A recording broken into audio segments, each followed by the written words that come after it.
দর্শক বন্ধুরা, AGT live 24/7 এর সুপ্রভাত ইন্ডিয়া অনুষ্ঠানে আপনারা সবাই স্বাগত। আজ 6 আষাঢ় 1433 বাংলা, রবিবার, ইংরেজি 21 জুন 2026 সানডে।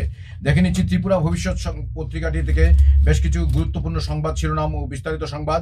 প্রথম পাতায় রয়েছে ফের ছাদনাতলায় ত্রিপুরার প্রাক্তন মুখ্যমন্ত্রী বিপ্লব কুমার দেব। দিনভর সামাজিক মাধ্যমে বিপ্লব দেবের বিয়ে নিয়েই চর্চা আর চর্চা। তারপর এখানে আপনারা বিশেষ করে আজকের হেডলাইন্স গুলো দেখে নিতে পারেন। কড়া নিরাপত্তায় আজ নিট পরীক্ষা 8-এর পাতায় রয়েছে। তারপরে ফের 24 জুন থেকে রেল সড়ক অবরোধ 8-এর পাতায় রয়েছে। তারপর সীমান্ত সুরক্ষায় বক্সনগরে উচ্ছেদ অভিযান 8-এর পাতায় রয়েছে। তারপর দিদিমণির বিরুদ্ধে শ্লীলতাহানির অভিযোগ 5-এর পাতায় রয়েছে। তারপর দিদিমণির বিরুদ্ধে শ্লীলতাহানির অভিযোগ পৃষ্ঠা 5-এ রয়েছে। এখানে মেসেঞ্জারে ছবি পাঠানো নিয়ে হামলা স্বামীকে 6-এর পাতায় রয়েছে। সাবরুমে রেল যাত্রীদের দুর্ভোগ 3-এর পাতায় রয়েছে। টাকার জলায় গণধোলায় আটক 3 যুবক 3-এর পাতায় রয়েছে ইত্যাদি সংবাদ রয়েছে। তারপর এখানে অন্নদাতাদের পাশে মুখ্যমন্ত্রী, এই ধরনের সংবাদ শিরোনাম রয়েছে। পাশাপাশি রয়েছে সুদীপের পাখির চোখ, নগর ভোট, এই ধরনের সংবাদ শিরোনাম রয়েছে। তারপর ভোজ্য তেলে স্বনির্ভরতার পথে রাজ্য, পাম অয়েলে চাষে কৃষকদের আগ্রহ, কৃষিমন্ত্রী, এই ধরনের সংবাদ শিরোনামও রয়েছে সংবাদ ত্রিপুরা ভবিষ্যৎ পত্রিকায় আজকের দিনে।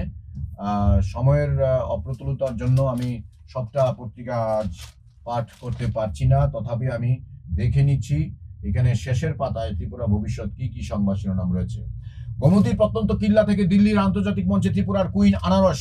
তারপর বায়োটেকনোলজি দপ্তরের কোটি টাকা তছরূপ কাণ্ডে গ্রেফতার আরও এক। তারপর কড়া নিরাপত্তায় রবিবার নিট ইউজি পুনঃ পরীক্ষা, রাজ্যে 10 কেন্দ্রে বসছেন 4700 পরীক্ষার্থী। তারপর দাবি পূরণে মুখ্যমন্ত্রী আশ্বাস না পেলে 24 জুন থেকে রেল সড়ক অবরোধে অনর আত্মসমর্পণকারী জঙ্গিরা ইত্যাদি সংবাদও স্থান পেয়েছে আজকে। তারপর ফরেস্ট গার্ডের ঘরে আটক মহিলা সহ বহু। তারপর আষাঢ়ে পড়লেও